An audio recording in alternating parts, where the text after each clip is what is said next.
ভাবনা করিয়া অনেক সময় ধরিয়া আল্লাহ তাআলা বানাইছে দুনিয়া।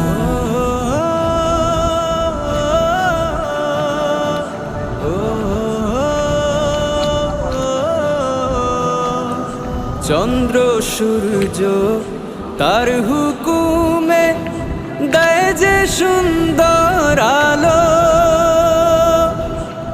আহার পানি বাতাস দিয়ে রাখে মোদের ভালো।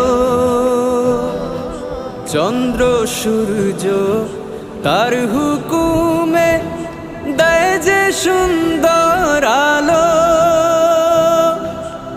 আহার পানি বাতাস দিয়ে রাখে মোদের ভালো।